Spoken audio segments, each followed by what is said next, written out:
The doctors looked at him and they said, "Your son is very, very sick."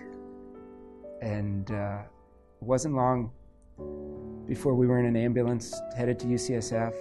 I walk in and he is in the bed, and he was tiny. I mean, he was like not even 3. He was so pale. He was as white as the sheets. I mean, he was like see-through.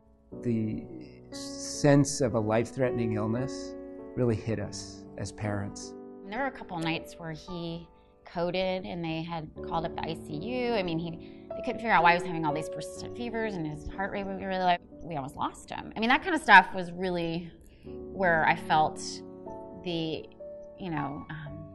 frailty of what could happen.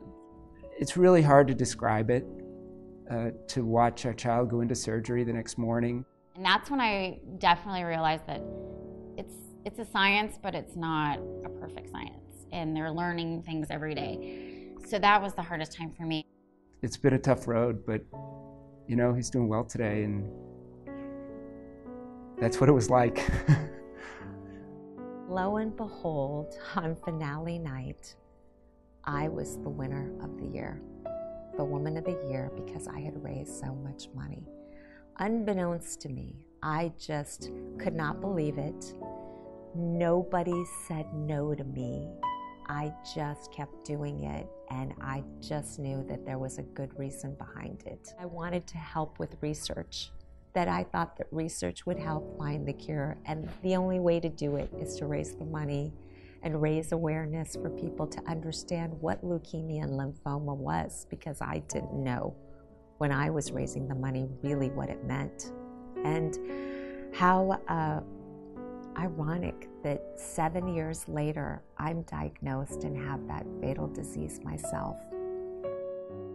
In October, she had gotten a cold that just wouldn't go away, and then she developed a fever that we couldn't get under control. So the next day, after a tough night of a fever, we took her into the doctor, and our regular pediatrician, who had told us repeatedly that it was probably just leg pains, wasn't there. So we saw another pediatrician, and she looked at her and checked her out and thought something just isn't quite right.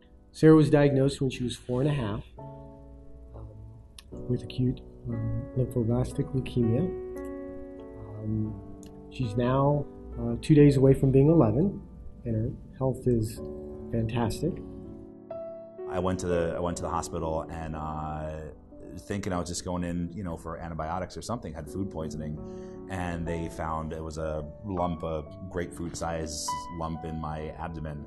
And the doctor finally came in after about 8 hours of CT scans and x-rays and everything, and said, yeah, you're going to be here for a while. We've got to remove this.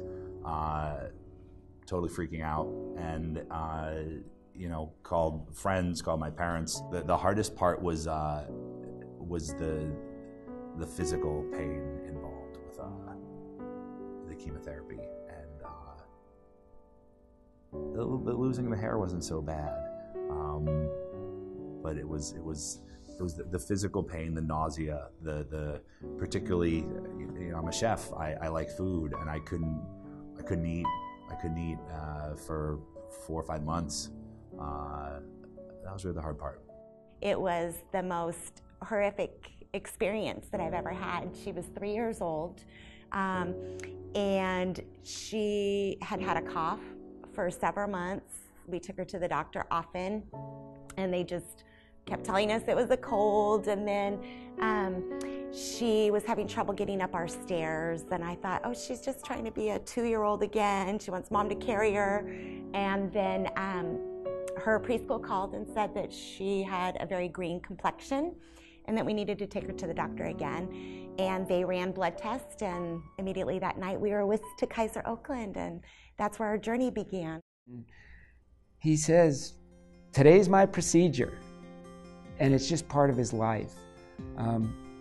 He's really just a bright kid. He'll remind us if he hasn't taken his morning medicines. And we've really learned that he is as much engaged with getting better as we are. Like, he doesn't mind the anesthesia. He's like, let's get the bad guys out. I mean, it's just part of his life. So I feel like he's a very special person, and I think there's the potential for him to help people as he gets older, you know, that go through the same situation. The amount of courage and yeah, just strength, inner strength. I mean, she's one of these kids, and I don't know if it's because of her having to go through this sickness or if it's something she had before, but she's focused. I don't know where I got the strength to go through the experience I went through. And when you see kids have to go through this, it's so unfair. We understand that others need help, and because of what LLS has done to help save our child's life, we're just happy to help. LLS does so many different things, but for us it's the research, absolutely, because Rhett wouldn't be alive if that research had not been done, that's for sure. And also advocacy, because not only for our own benefit, but we feel very passionately about access to care, access to medicines. You know, money should never be an issue. I stand alive before you, reaping of the benefits of those dollars that were given to research to help find the actual chemo drugs that helped cure me. Our outcome is because of the LLS, and our daughter being here with us right now, healthy and going to turn 11 in 2 days, is because of the LLS. But people that really genuinely cared and connected us with other people going through similar situations, and that network was really critical to keeping us focused on the ultimate positive outcome and the ups and downs going through the process. And it's just been a tremendous organization. When we were discharged from the hospital the first day, my husband went and looked in a dictionary that was from like 1980, and it said that leukemia was a fatal disease, which would have been the case when I was a kid. But that's not the case today, thanks to Leukemia Lymphoma Society.